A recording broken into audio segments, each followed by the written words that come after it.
Hola, bienvenidos de nuevo a los talleres Crea y Emprende del Ministerio de la Producción. Mi nombre es John Chupardo y hoy os voy a hablar de todo el tema de operaciones y desarrollo organizacional y además un poquito de finanzas aplicadas.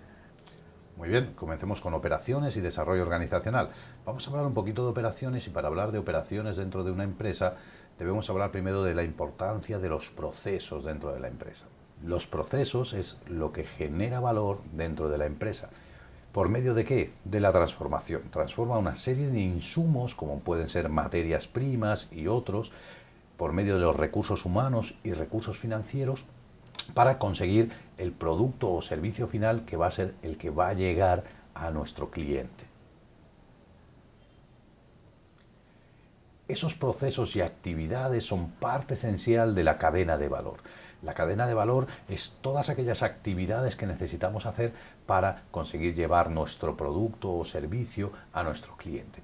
Y hay dos tipos de actividades. Unas que se llaman actividades primarias, como puede ser la logística de entrada, es decir, cómo llegan esas materias primas hasta mi empresa, todo lo que son las operaciones, cómo se transforma esa materia prima para conseguir que sea el producto final o hacer el producto final, la logística de salida, es decir, cómo llevo mi producto final hasta el cliente, toda la parte de marketing y ventas, el servicio, etcétera. Otras actividades se llaman actividades de apoyo y son actividades que apoyan a la producción de mi producto, como puede ser la infraestructura de la empresa, la administración del personal, todo el desarrollo tecnológico, adquisiciones, etc. ¿Cómo hacemos para planificar todos esos recursos clave que necesitamos para que la empresa funcione? Bueno, pues hay varias partes. La primera de ellas es el diseño del producto o servicio, la segunda es la definición del proceso productivo y la tercera son todos aquellos recursos necesarios para poder dar el servicio o el producto al cliente. El diseño de producto o servicio, bueno, pues necesitamos decidir cuáles son los requerimientos del producto, es decir, qué envase va a llevar, en qué formato, qué tipo de etiqueta, o en los servicios, las características que va a tener el servicio. Además, necesitaremos mirar qué requerimientos tiene el mercado, es decir, qué es lo que demanda el consumidor. Y también todo lo que sean requerimientos de logística, es decir, oye, ¿cómo me van a traer los proveedores la materia prima? ¿Cómo voy a distribuir mi producto o servicio? Etcétera. En la definición del proceso productivo, ¿qué es eso? Eso es todo ese proceso que yo voy a hacer desde que recojo la materia prima, desde que se planta los productos en el campo, hasta que llegamos a envasar nuestro producto y tenerlo listo para llevárselo al cliente. Ahí habrá una serie de procesos como el traslado de esa materia prima, la transformación de esa materia prima, además todo el control de calidad, el almacenamiento, que me permitirá transformar el producto inicial para poder servírselo a nuestro cliente. Dentro de los recursos necesarios tenemos varios que son clave para poder llevar a cabo nuestro proceso productivo. Dentro de ellos tenemos todo lo que son instalaciones, maquinaria, equipamiento. Además necesitaremos por supuesto materia prima, esos insumos, esos materiales que yo voy a transformar para convertirlos en mi producto. También tendremos recursos humanos, es decir, las personas que van a trabajar dentro de nuestra empresa para poder llevar esa materia prima, transformarla y que llegue al cliente de la manera que nosotros hemos definido. Además, tendremos que dimensionar nuestros recursos físicos, es decir, tendremos que valorizar o dar un valor a cuánto me va a costar todos esos recursos que necesito para hacer esa transformación. El primero de todos, la valoración de los activos fijos. Estos activos fijos son todas aquellas cosas que no son un costo para la empresa, sino una inversión, como puede ser maquinaria, muebles, computadoras, etc. Eso me dará una idea de capacidad, es decir, la capacidad es la cantidad de unidades que un sistema puede tener, recibir, almacenar o producir durante un periodo de tiempo determinado. Yo con eso consigo ver cuál es la capacidad máxima que tiene mi empresa para producir el producto o servicio que yo deseo.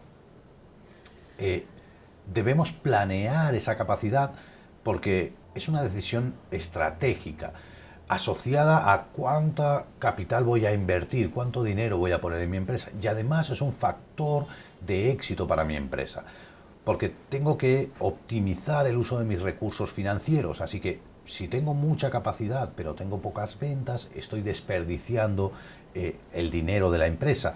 Si tengo poca capacidad y muchas ventas, entonces no puedo servir a todos mis clientes. También deberé dimensionar todos los recursos humanos, es decir, tendré que mirar cuánto personal necesita mi negocio, cuántos en cada caso o en qué grado de especialización voy a tener a la gente. Para poder dimensionar esos recursos humanos tendré que valorar qué es lo que necesito. Lo primero que siempre se hace para saber cuánto personal voy a necesitar es empezar realizando un organigrama, que no es otra cosa que una representación gráfica de las principales funciones que hay dentro de mi empresa. Además, deberé describir los puestos de trabajo. No voy a describir las personas que van a estar dentro de mi empresa, sino la posición, el puesto que van a ocupar. Por tanto, tenemos que hacernos 6 preguntas básicas para responder a cómo va a ser la estructura organizacional adecuada para mi empresa. La primera de ellas es en qué grado se dividen las tareas en trabajos separados, es decir, qué especialización laboral va a haber dentro de la empresa. La segunda es sobre qué base se van a agrupar los trabajos, es decir, cómo voy a formar los diferentes departamentos de la empresa. Además, debo preguntarme a quién informan los individuos y los grupos, es decir, cuál es la cadena de mando que va a haber dentro de la organización. La cuarta pregunta es cuántos individuos pueden dirigir con eficacia y eficiencia cada uno de los gerentes o un gerente. Eso se le llama el tramo de control. La quinta es en quién recae la autoridad para decidir, es decir, la formalización. Y por último, la sexta importante pregunta es en qué grado habrá reglas y regulaciones que dirijan a las personas. Todo esto conforma el talento humano, que es un factor clave de éxito para la organización. Buscamos con ese talento humano atraer y reclutar a los mejores candidatos, a los más calificados, que sean los más competitivos para nuestra organización. Además, administrar y definir que tengan unos sueldos competitivos, pero también procurar que tengan oportunidades de capacitación, de desarrollo dentro de la empresa y además establecer procesos para manejar el desempeño y conseguir que no se me vaya la gente dentro de la organización. Uno de los mayores problemas de toda empresa es la rotación de personal. Personal que entra, hay que formar, hay que capacitar y rápidamente se va a otro sitio. Por lo tanto, tenemos que dar ascensos, traslados para conseguir fidelizar a ese talento humano de la organización. Toda esta estructura organizacional va a tener una serie de costos laborales. Esos costos laborales tenemos que pensar que no son solo el sueldo, el salario que va a tener el empleado. Hay otra serie de cosas que tanto la empresa, el empleador como el empleado tienen que aportar.